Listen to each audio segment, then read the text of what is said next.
Do you want your plots to look like this or to look like this? Well, if you selected the option B, then stick to the video as I will be showing you how to plot some amazing scatter plots in Python. So before plotting the scatter plots, let's first understand why do we need to plot them. So scatterplot is a powerful visualization tool to explore the relationships between two numerical variables. They are widely used in data visualization and data analysis for several important reasons. Number 1. Visualizing relationships. Number 2. Identifying outliers. Number 3. Understanding correlations. And number 4. Data distribution. So now you know why we use scatter plots. Let's head to the screen and learn how to plot it. So here, as you can see on the screen, I have already imported Pandas, Matplotlib and Seaborn. So today I will also show you how we can import a dataset from Seaborn.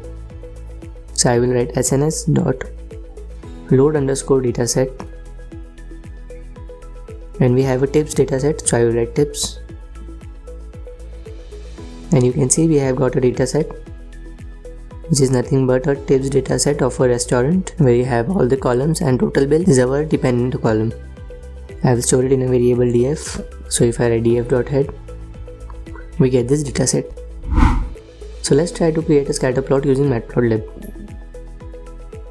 So I will write plt.scatter.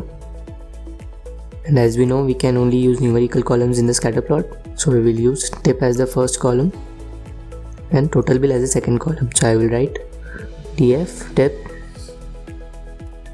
comma, df total bill. And now as you can see, we have plotted a scatter plot. And you can do all the things which we have learned in the previous video, like adding a title. So let's add a title. I will write plt.title, tips versus bill. Let's add x label, plt.x label, which is tips, and plt.y label, which is bill.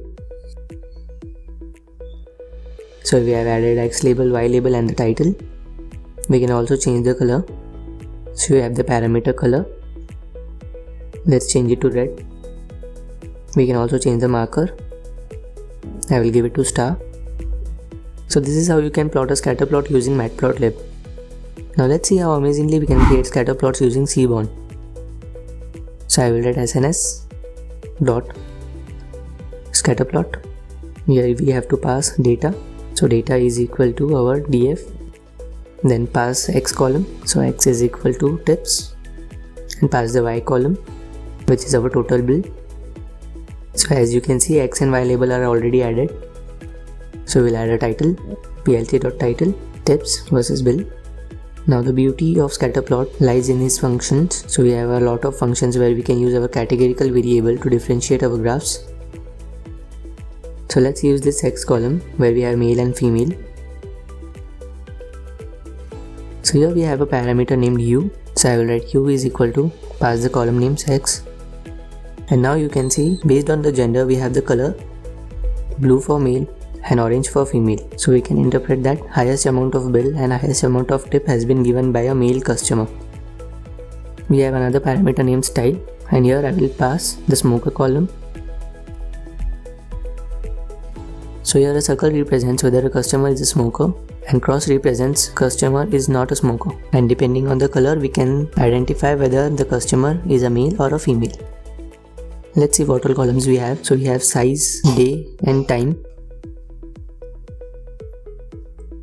So I will change the style to day. So we get different shapes for different day. If I change style to sex and you to day, I can see different colors for different days and different shapes for the gender.